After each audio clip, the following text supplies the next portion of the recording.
사랑하는 주양교회 성도 여러분, 안녕하십니까? 이병철 목사입니다. 오늘은 5월 5일 화요일 어린이날입니다. 이스라엘의 다음 세대들이 하나님이 약속하신 가나안 땅을 정복하는 세대로 일어난 것처럼 우리의 자녀들이 하나님 나라의 주역으로 일어서길 소원합니다.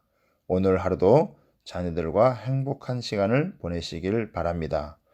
5월 5일 화요일 셀라이프는 부족함이 없는 하나님을 믿을 때란 제목으로 본문은 신명기 2장 1절에서 9절까지 말씀입니다. 이스라엘 백성들은 불신앙으로 말미암아 40년간 광야 생활을 합니다. 그런데 광야 생활 40년이 지옥과 같은 세월이 아니라 마치 영적 수련회를 갖는 시간과 같았습니다. 광야 생활을 하는 동안에 세상이 어떻게 돌아가는지도 몰랐고 주변 정세에 대해서도 잘 알지 못했습니다. 하지만 40년간 광야 생활에서 수많은 기적을 경험하면서 하나님을 충분히 알아가는 시간이었습니다. 과거의 삶에 대한 반성과 회개, 용서받고 새로워지고 영적으로 무장되어 강력한 민족으로 거듭났습니다. 하나님께 불평했던 1세대들이 광야에서 죽고 세대 교체가 이루어지자 하나님은 이 세대들을 약속의 땅인 가나안을 향해 나아가게 하십니다. 오늘 본문에서 드러나는 하나님은 어떤 분이십니까? 7절에 보면 내 하나님 여호와께서 내가 하는 모든 일에 복을 주시고 내가 이 큰 광야에 두루 다님을 알고 내 하나님 여호와께서 이 40년 동안을 너와 함께 하셨으므로 내게 부족함이 없었느니라. 하나님은 이스라엘 백성들이 광야 생활을 하는 동안 그들의 필요한 모든 것을 넉넉하게 채워주신 분이십니다. 의복이 헤어지지 않게 하셨고 발이 부르트지 않게 하셨습니다. 다윗이 여호와는 나의 목자시니 내가 부족함이 없으리로다 한 것처럼 삶에서 아무런 부족함이 없게 하셨습니다. 다른 사람들에게 구걸하거나 신세를 질 필요가 없게 하셨고 필요한 것을 구입할 수 있을 정도로 재정도 충분하게 주신 하나님이셨습니다. 오늘 본문을 통해 우리에게 주는 교훈은 무엇입니까? 하나님은 이스라엘 백성들이 가나안 정복을 향해 나아갈 때에 에돔과 모압 땅을 지나가게 되는데 그때 그들과 싸우지 말며 그들의 것을 탐하지 말라고 말씀하십니다.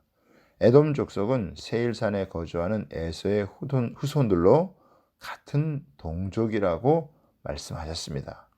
이스라엘 백성들이 가나안으로 가려면 세일산을 지나가야 하는데 에돔이 허락하지 않습니다.